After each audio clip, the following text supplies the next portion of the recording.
भारत में अनुवाद की परंपरा तो आदि युग से मिलती है, क्योंकि भारत का प्रत्येक नागरिक जन्मजात अनुवादक हो ही जाता है। किसी भी भारतीय व्यक्ति को कम से कम 2 भाषाओं की आवश्यकता तो पड़ती ही है, क्योंकि यह एक बहुभाषा भाषी समाज है, राष्ट्र है। यहाँ के प्रत्येक नागरिक के लिए यह परंपरा उपलब्ध है, जन्म से उपलब्ध है। हमने अनुवाद के गांभीर्य को, उसकी उपादेयता और उसकी प्रासंगिकता को भले ही समझने में थोड़ा विलंब कर दिया हो, किंतु वर्तमान में आज की दुनिया, आज के समय में हम महसूस कर रहे हैं, अनुभव कर रहे हैं कि अनुवाद का जो व्यावसायिक पक्ष है, धनार्जन कमाने का जो एक आयाम है, धन को अर्जित करने, रोजी रोटी, आजीविका प्राप्त करने की दृष्टि से भी, कार्यालय, विज्ञान, तकनीक, उद्योग, प्रौद्योगिकी आदि क्षेत्रों में भी अनुवाद बहुत महत्वपूर्ण भूमिका निभा सकता है।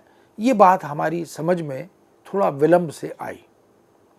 हमने पहले अनुवाद को एक माध्यम मात्र मान लिया था, लेकिन अब धीरे धीरे वो एक स्वतंत्र अनुशासन बन गया है, एक विषय बन गया है। और विषय भी ऐसा जो शिक्षण प्रशिक्षण का ही नहीं, अभ्यास और उससे भी अधिक वह एक शोध का विषय भी बन गया। एक जमाना था, एक युग था, जब देश में एक ही भाषा से उसी भाषा में, यानी स्रोत भाषा से स्रोत भाषा में अनुवाद की परंपरा भी मिलती थी। अगर क्लासिक संस्कृत में किसी ने लिखा, आभिजात्य संस्कृत में किसी ने रचना लिखी है, तो उसे जन भाषा संस्कृत में उपलब्ध कराना भी अनुवाद का ही एक रूप था। इसलिए ये अनुवाद व्याख्या या टीका के रूप में अधिक मान्य थे। संस्कृत की बहुत सारी दुर्लभ रचनाओं और पांडुलिपियों की टीका हमें आज भी प्राप्त होती है। भिन्न भिन्न प्रकृतियों वाली, व्याकरणिक संरचनाओं की भिन्नता वाली, शैली के अंतर वाली और भाषाओं में परस्पर अनुवाद के प्रचलन से साहित्यिक, सांस्कृतिक, आर्थिक, पारंपरिक, दार्शनिक, राजनीतिक, सामाजिक, वैज्ञानिक, औद्योगिक, वैचारिक आदि ये जो सारी स्थितियां हैं, इनमें परस्पर आयात निर्यात, इनमें परस्पर प्रदेय और अवदान ये महत्वपूर्ण बन जाता है और उसका श्रेय, उसका क्रेडिट अनुवाद को जाता है, अनुवादक को जाता है।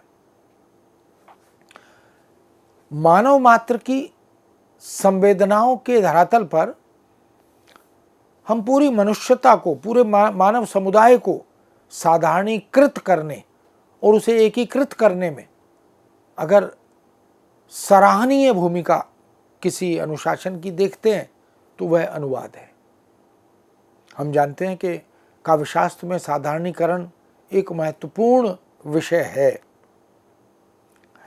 आज भूमंडलीकरण के और बाजार के युग में, व्यवसाय के युग में, विकास के युग में कविता, कहानी, उपन्यास, नाटक, संस्मरण, रेखाचित्र, यात्रा वृत्तांत, डायरी, एकांकी, सूक्तियाँ, कहावतें, लोकोक्तियाँ, ऐसे बहुत से क्षेत्र हैं जिनमें विश्व स्तर पर परस्पर आदान प्रदान का सिलसिला चल निकला है। अब शोध का विषय बन गया है कि वही मुहावरे, वही लोकोक्तियाँ जो भारत की किसी एक भाषा में उपलब्ध हैं, हिंदी में उपलब्ध हैं, वही मराठी में, राजस्थानी में, तमिल में, तेलुगु में भी उपलब्ध हैं। बहुत सी सूक्तियाँ, बहुत से मंत्र, बहुत सी कहावतें, ये सब भी हम देख सकते हैं कि विभिन्न भारतीय भाषाओं में कमोबेश एक से ही प्रतीत होते हैं, दिखाई देते हैं। थोड़ा बहुत अंतर युग का, युगबोध का, परिवेश का हो सकता है, लेकिन मूलात्मा एक ही दिखाई देती है। साहित्यिक और साहित्येतर इन क्षेत्रों में होने वाले अनुवाद कर्म के हम सिद्ध स्तर पर देखें तो एक अनुवाद क्रांति इससे पैदा हुई है। भारत में अनुवाद की यह बहुआयामी परंपरा प्राचीन काल से निरंतर सतत गतिमान है। संस्कृत के वैदिक, औपनिषदिक या पौराणिक साहित्य को हम देखें, अनुवाद की परंपरा वहाँ भी विद्यमान है। और हिंदी में देखें, संस्कृत से होती हुई पाली, प्राकृत, अपभ्रंश, जैन साहित्य, सिद्ध साहित्य, नाथ साहित्य, यहाँ से होती हुई वो अगर आदिकाल और भक्तिकाल तक पहुँचती है, रीतिकाल तक पहुँचती है, तो इस बात का प्रमाण बनती है कि अनुवाद और अनुवादकों ने यथासंभव कालजयी कथ्य को, रचनाओं को आगे बढ़ाने का काम अनुवाद के माध्यम से किया है। मध्यकाल में संतों ने संस्कृत और पाली के साहित्य का दर्शन, धर्म, नीति, वैद्यक, ज्योतिष, खगोल, व्याकरण आदि के अनेक ग्रंथों का युगीन भाषा में अनुवाद करके पूरे विश्व को उपकृत किया है। न केवल भारतीय भाषाओं में अपितु पश्चिम भाषाओं में, पश्चिम की अनेक भाषाओं में और पश्चिम के साहित्य का, अंग्रेजी के अनेक महत्वपूर्ण ग्रंथों का अनुवाद हमारी भाषाओं में हुआ, हिंदी में और भारतीय भाषाओं में हुआ। भारतीय साहित्यकारों ने अंग्रेजी, संस्कृत, बंगला, मराठी, गुजराती, तेलुगु, तमिल, मलयालम, पंजाबी, उड़िया आदि भाषाओं के साहित्य को हिंदी में अनुदित किया। इस तरह समग्रता के साथ यदि देखें तो राजनैतिक चेतना, राष्ट्रीय एकता, अखंडता और सांस्कृतिक नवजागरण, इनमें अनुवादकों और अनुवाद के जो प्रदेय को हम रेखांकित करें तो उसे हम युगांतरकारी कह सकते हैं, क्रांतिकारी अवदान मान सकते हैं। आज के वैश्विक संदर्भ में देखें तो दुनिया एक गांव बन गई है, एक ग्लोबल के रूप में, ग्लोबल यूनिट के रूप में, एक भूमंडलीकृत इकाई के रूप में हम देखते हैं। विश्वग्राम की परिकल्पना अब मीडिया आंदोलन और संचार क्रांति से और अधिक साकार भी होती जा रही है। बहुत से समाजों की अलग अलग संस्कृतियों, साहित्य के माध्यम से व्यक्त होने वाली कोई संस्कारगत, नीतिगत, विचारगत स्थिति हो, अनुवाद द्वारा एक भाषा से दूसरी भाषा में अब सहज ही अंतरित हो जाती है। यानी वो एक भाषा तक, एक भाषाभाषी समुदाय तक सीमित नहीं रहती। जैसे ही वो दूसरी, तीसरी, चौथी भाषा में अंतरित होती है तो उसका जो परिवार है, उसका जो ग्राहक है, उसके जो प्रशंसक हैं, वो सब बढ़ जाते हैं। वास्तविकता यह है कि अनुवाद भाषाओं का न होकर संस्कृतियों का होता है। इस तरह अनुवाद दो संस्कृतियों के बीच एक सांस्कृतिक सेतु, परस्पर आदान प्रदान करने वाले पुल के रूप में निर्मित होता है। और यह सेतु, यह पुल कल्याणकारी होता है, लोकहितकारी होता है, सर्वहितकारी होता है। ऐसे में अनुवाद एक सांस्कृतिक सेतु के रूप में पूरे विश्व में अपनी पहचान बना चुका है। ट्रांसलेशन केवल ट्रांसलेशन नहीं है, अपितु वो ट्रांसलेशन के साथ साथ ट्रांस रिलेशन भी बन गया है। ट्रांस रिलेशन यानी संबंधों का अंतरण, सेतु बंधन का यह चुनौतीपूर्ण कार्य अनुवादक करता है। अनुवाद के दौरान अनुवादक मूल और अनुवाद की जो रचना है, यानी जिस रचना का वो अनुवाद करने चलता है, मूल यानी स्रोत और अनुदित यानी लक्ष्य, तो स्रोत और लक्ष्य भाषा के बीच अलग अलग भाषाभाषी समाज और संस्कृतियों के समाजों के बीच वो संतुलन स्थापित करता है। और वह यह प्रयत्न करता है कि पूरी निष्ठा, पूरी ईमानदारी, पूरे समर्पित भाव से वह अनुदित रचना को भाषा की साधना और तप करते हुए पाठक वर्ग तक पहुंचाने का काम कर सके। इसलिए किसी भी देश के राष्ट्रीय सामाजिक विकास में अनुवाद का आशय अपरिहार्य है। ये बात आज हमारी समझ में विधिवत आ रही है कि अगर चहुमुखी और बहुमुखी विकास करना है, गति और प्रगति से जुड़ना है, दुनिया की इस दौड़ में आगे निकलना है, तो हमें समाज और संस्कृति के विकास के लिए अनुवाद का आश्रय लेना ही होता है। अनुवाद आज रोजी रोटी के अर्जन की दिशा में अत्यंत कारगर सिद्ध हो रहा है। वरिष्ठ या कनिष्ठ अनुवाद अधिकारी, तत्काल भाषांतरण कर्ता, हिंदी के अधिकारी, अंग्रेजी या हिंदी अध्यापक, प्राध्यापक, भाषा निदेशक, उपनिदेशक, सहायक निदेशक, राजभाषा अधिकारी, समाचार वाचक, संवाददाता, संपादक, सह संपादक, सहायक संपादक, विज्ञापन लेखक, कंप्यूटर अनुवादक, बैंक अधिकारी, ऐसे न जाने कितने क्षेत्र हैं जहां पर बहुत से पद अनुवादकों की नियुक्तियों के लिए विद्यमान हैं। कुछ तो संविधान में किए गए प्रावधानों के कारण और कुछ आधुनिक उत्तर आधुनिक गतिशीलता को आत्मसात करने के कारण अनुवाद और अनुवादकों ने निश्चित ही अपनी एक अलग पहचान बना ली है। केंद्र सरकार या राज्य सरकार के कार्यालयों में, बैंकों में, हॉस्पिटल, अस्पतालों में, रेलवे, एयरलाइंस, पर्यटन, संसद, विधानसभाएं, राजदूतावास, पत्र पत्रिकाओं के कार्यालय, इन सब में और हर राज्य में बनी हुई साहित्य की और भाषा की अकादमियों में, प्रकाशन संस्थानों में, सरकारी प्रेस आदि में, रेडियो दूरदर्शन आदि में, इन सब कार्यालयों में, विज्ञापन एजेंसियों में, अभिवादन पत्र बनाने वाली संस्थाओं में, शिक्षण प्रशिक्षण देने वाली संस्थाओं में, विज्ञान तकनीक और प्रौद्योगिकी से संबद्ध कार्यालयों में, अनुवाद ब्यूरो में, भाषा संबंधी निदेशालयों में और अन्य अनेक उन संस्थानों में जो विश्वविद्यालय, स्कूल, कॉलेज या जनसंपर्क आदि से जुड़े हुए कार्यालय हैं, उन सब में, होटलों में, प्रदर्शनियों में, संग्रहालयों में, पुस्तकालयों में, नाट्य संस्थाओं में, खेलों में, बाजार भाव में, वित्त वाणिज्य और अर्थशास्त्र के क्षेत्र में और इसी तरह बीमा क्षेत्र में,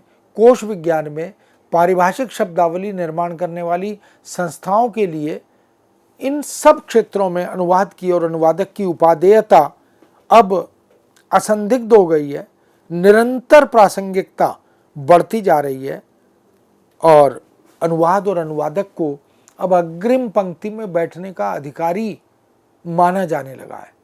पहले उसे अग्रिम पंक्ति में बैठने का अधिकार नहीं था, लेकिन आज उसकी श्रम साधना ने, उसकी तपस्या ने अनुवाद को एक उत्कृष्ट स्थान पर, एक उच्च दर्जे की ओर ले जाकर बैठा दिया है।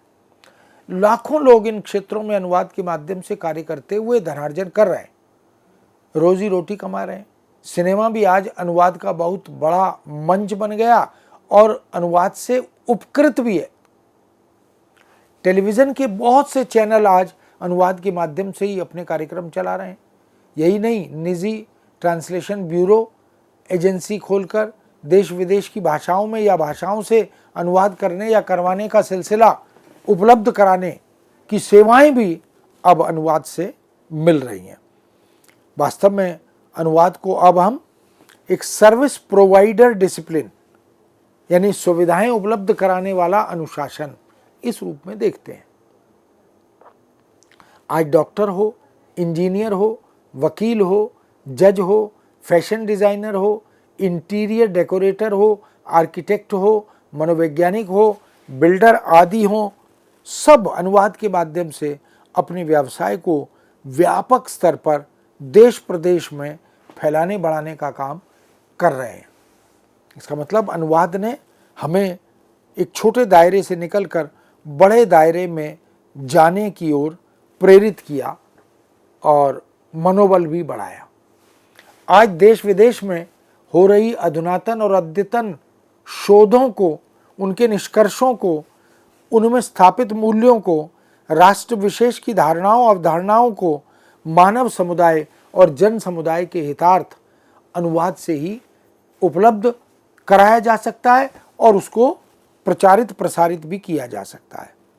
वैज्ञानिक आदान प्रदान, रीति रिवाज, खान पान, पहनावा, परंपराएं, शिक्षा दीक्षा, भाषिक संकल्पनाएं, सभी का विकास, काव्यशास्त्र हो, भाषा विज्ञान हो या पत्रकारिता हो, सभी क्षेत्रों में हम देख सकते हैं साहित्यिक अभिरुचि, उक्तियाँ, सूक्तियाँ, मुहावरे, लोकोक्तियाँ, व्याकरणिक तुलना आदि अनेक क्षेत्र और संदर्भ ऐसे हैं जिनमें अनुवाद का रचनात्मक उपयोग किया जा रहा है। राष्ट्रीय उत्थान का स्वप्न अब धीरे धीरे साकार भी होने लगा है।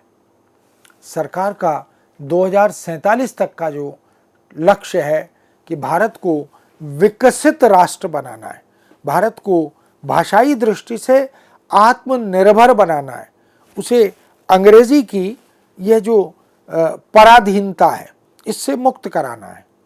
इसलिए वास्तव में हम देख सकते हैं कि अनुवाद की रचनात्मकता उसकी महत्ता को और अधिक प्रबल बना रही है। अनुवाद को पूरे विश्व की एक भाषा आज कहा जा सकता है। हर एक ही देश में कई कई भाषाएं हैं, लेकिन पूरे दुनिया के देशों में यदि सबको जोड़ने, संवाद स्थापित करने का काम कराने वाली कोई भाषा है तो वो अनुवाद है। मानव को मानव के निकट लाने वाली, संवाद स्थापित करने, मौन को तोड़ने की ये भाषा वास्तव में विश्व कुटुंबकम, वसुधैव कुटुंबकम की भावना को साकार करने की भूमिका निभाती है। दो देशों में, दो राज्यों में, दो इकाइयों में, दो संस्कृतियों में, दो भाषाओं में, दो विचारों में, दो मूल्यों में, दो धर्मों में, दो समुदायों में और इसी तरह अनेक द्वैत को हटाकर, मिटाकर अद्वैत बनाने की दिशा में अनुवाद की महत्ता असंदिग्ध होती जा रही है। द्विभाषिकता तथा बहुभाषिकता के मध्य अनुवाद का यह सांस्कृतिक सेतु विलक्षण और क्रांतिकारी स्तर पर रचनात्मक कार्य कर रहा है। राष्ट्रीय और अंतर्राष्ट्रीय स्तर पर परस्पर शांति स्थापित करने और मानव मात्र को समझने समझाने का कार्य भी अनुवाद और अनुवादक ही करते हैं। सांप्रदायिक सद्भाव भी यदि संभव है तो केवल अनुवाद से ही है। विभिन्न कार्यालयों में हिंदी और अनुवाद प्रशिक्षण तथा अनुवाद की कार्यशालाएं भी आयोजित की जा रही हैं। अनुवाद विषयक पुरस्कार सम्मान भी दिन प्रतिदिन बढ़ रहे हैं। भारतीय अनुवाद परिषद, साहित्य अकादमी, हिंदी अकादमी दिल्ली, उत्तर प्रदेश भाषा अकादमी, ऐसी बहुत सी संस्थाएं जो प्रतिष्ठित स्थापित अनुवादकों को सम्मानित और पुरस्कृत करती हैं। उनमें नकद राशि भी दी जाती है, चेक भी दिया जाता है और प्रतीक चिन्ह, शॉल आदि से उनका मान सम्मान, प्रमाण पत्र आदि से उनका मान सम्मान यह भी किया जाता है।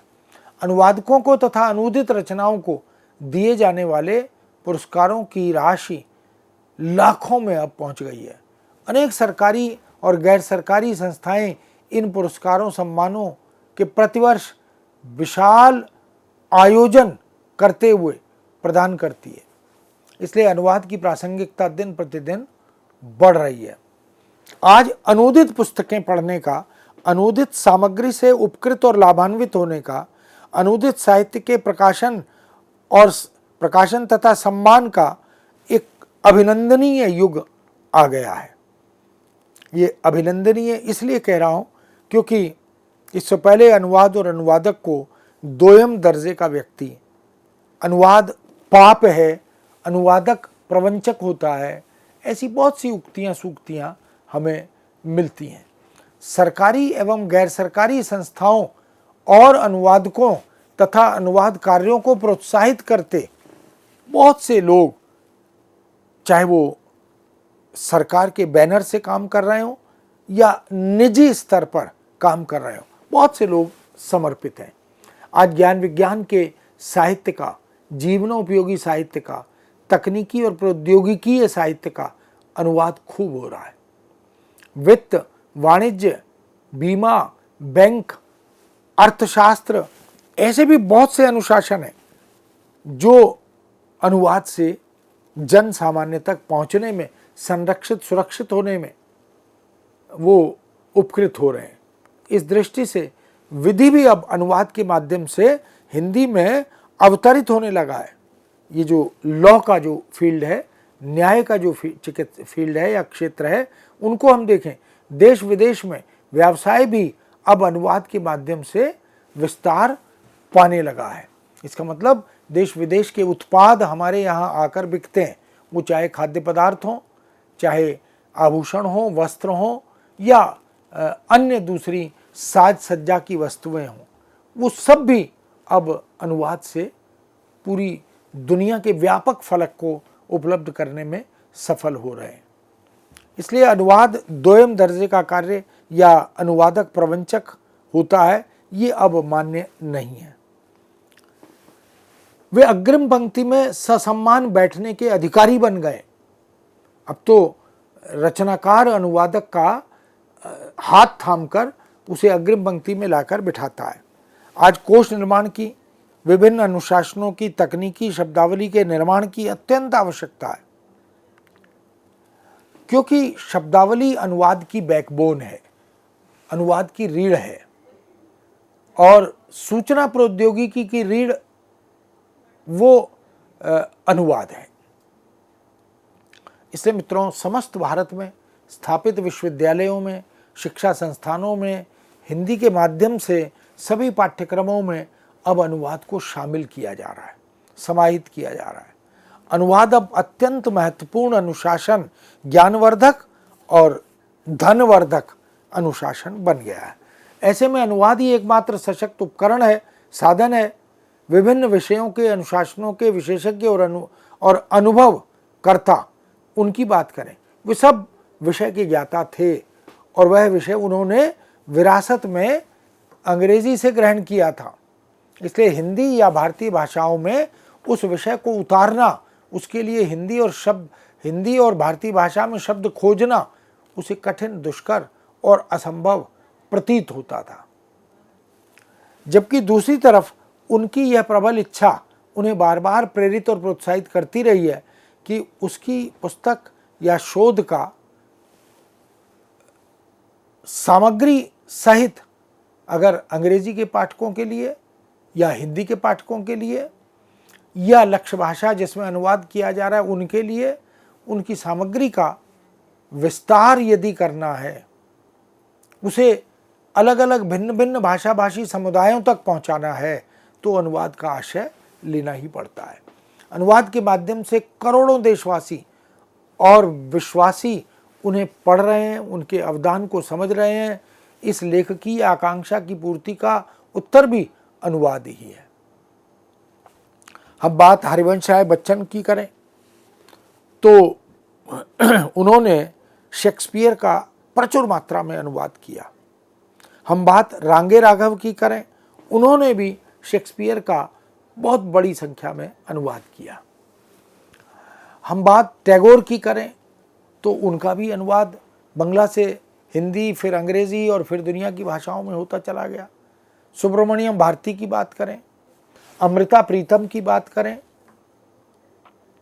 ऐसे देश के अलग अलग राज्यों, अलग अलग भाषा भाषी समुदायों से जो लेखक सृजन कर रहे हैं, अवदान कर रहे हैं, उनके प्रदेय को विश्व तक कैसे ले जाया जाए, इसका मार्ग अनुवाद प्रशस्त करता है। अनुवाद नए नए शब्दों के निर्माण का, नई नई अवधारणाओं की साधना का कार्य भी करता है।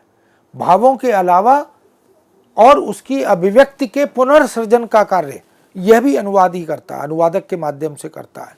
इसलिए अनुकरण सिद्धांत पर गंभीरता से दृष्टि डालें और विचार करें तो ऐसा प्रतीत होता है कि जीवन का हर कार्यकलाप ही अनुवाद है। मौलिक साहित्य सृजन की मूलभूत प्रेरणा भी अनुवाद ही है। जन सामान्य के लिए, देश तथा विदेश के लिए संप्रेषण, संवाद और संवेदना के धरातल पर निर्माण करने वाली यह विधा आज पूरे विश्व में निश्चित ही विलक्षण, अतुल्य बनती जा रही है। तुलनात्मक साहित्य के लिए, समाजशास्त्रीय अध्ययन के लिए, ऐतिहासिक सांस्कृतिक कृतियों के जीर्णोद्धार के लिए अनुवाद एक उपयोगी और आवश्यक विधा बन गया है। विश्व के समस्त विकसित देशों के मूल में अनुवाद की भूमिका, अनुवादक की भूमिका, उसके प्रदेय की भूमिका रचनात्मक और सराहनीय बनती जा रही है। इसलिए विकासशील देशों के लिए तो यह प्रेरणा का स्रोत भी है और लक्ष्य प्राप्ति का मूल मंत्र भी बन गया है। विश्व के अनेक देश ऐसे हैं जहां नवीन और मौलिक रचनाओं तथा राष्ट्रोपयोगी लिखित सामग्री का 10-15 दिन में अनुवाद हो जाता है और प्रकाशित होकर वह पाठकों तक, समुदाय तक पहुंच भी जाती है। लेकिन यह कार्य वहां व्यक्तिगत स्तर पर, संस्थागत स्तर पर, सरकारी या गैर सरकारी स्तर पर निरंतर चलता रहता है। यही कारण है कि वहां भाषाओं का सम्मान भी होता है और अनुप्रयोग भी। इस भाषा की पूजा उपासना को अगर हम देखें तो हम कह सकते हैं कि इसके प्रयोग अनुप्रयोग का संकल्प स्वतः सिद्ध होता है। केवल हम पुष्प अर्पण करने से, धूप दीप जलाने से भाषा का उपकार नहीं करते। भाषा को व्यवहार में लाना, प्रयोग अनुप्रयोग में लाना, यह अत्यंत आवश्यक होता है। इसलिए आज जब भाषा के प्रयोग अनुप्रयोग के संबंध में जागृति आती हुई दिखाई दे रही है तो अनुवाद ने ही हमारा मार्ग प्रशस्त किया है। सरकारी, गैर सरकारी या संस्थागत स्तर पर देश भर में अनुवाद के स्नातकोत्तर डिप्लोमा पाठ्यक्रम चलाए जा रहे हैं। अनुवाद डिप्लोमा से रोजगार मिलने लगे, आजीविका मिलने लगी है, एक आत्मविश्वास विकसित होने लगा है। अनुवाद में उपाधियों को प्रोत्साहित किया जाने लगा है। MA, MPhil, PhD और ये सब अब अनुवाद के क्षेत्र में उपलब्ध है। विश्वविद्यालय अनुदान आयोग जब अनुवाद को विश्वविद्यालय स्तर पर प्रोत्साहित कर रहा था तो BA, MA के पारंपरिक पाठ्यक्रमों में अनुवाद विषय के रूप में समाहित होने लगा था। वास्तव में जिस प्रकार भाषा व्यक्ति और व्यक्तित्व की पहचान बनती है, राष्ट्र की अस्मिता की पहचान अनुवाद बनता है। इसलिए अनुवाद कला भी है, हमारे व्यक्तित्व को, हमारी बहुमुखी प्रतिभा को स्वर प्रदान करती है। संस्कृत भाषा से अंग्रेजी में अनुवाद का लेन देन, आदान प्रदान, पांडित्य कर्मियों की आज विश्व में निरंतर मांग, ये सब बढ़ रहा है। भारतीय संस्कृति और साहित्य का अंग्रेजी में अनेक विदेशी भाषाओं में अनुवाद करने की एक अत्यंत सशक्त, सुदीर्घ परंपरा विद्यमान है। अनुवाद कार्य का मानदेय आज अत्यंत सम्मानजनक हो गया। 200 से लेकर 400, 800 रुपये प्रति 1000 शब्द और कहीं कहीं प्रति पृष्ठ 400-500 रुपये मानदेय भी प्राप्त होता है। इसलिए स्वांतः सुखाय किए गए अनुवाद कार्य की प्रासंगिकता तो असंदिग्ध रही ही है।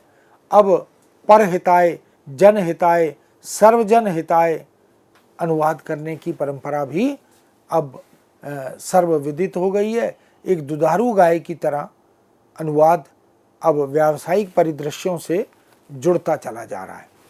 अनुवादक यदि शुद्ध संकल्प से, पूरी निष्ठा और समर्पण भाव से अनुवाद कार्य करता है तो देश विदेश की सैकड़ों संस्थाओं, ऐसे आदर्श स्थलों तथा मानक अनुवादकों को आजीवन अनुवाद कार्य देने के लिए व्यवस्था तैयार हो सकती है। वास्तव में अनुवाद जिज्ञासाओं को शांत करने वाली विधा है। अमृत को तृप्ति, अतृप्त को तृप्ति और प्यासे को जल प्रदान करने वाली इस विधा की महत्ता असंदिग्ध है और दिन प्रतिदिन अनुवाद और अनुवादक का अभिनंदन पहले से अधिक तुलना में हो रहा है। मित्रों, इस विषय को यहाँ विराम देते हैं। पुनः आपके समक्ष उपस्थित होंगे। आज्ञा दीजिए। नमस्कार।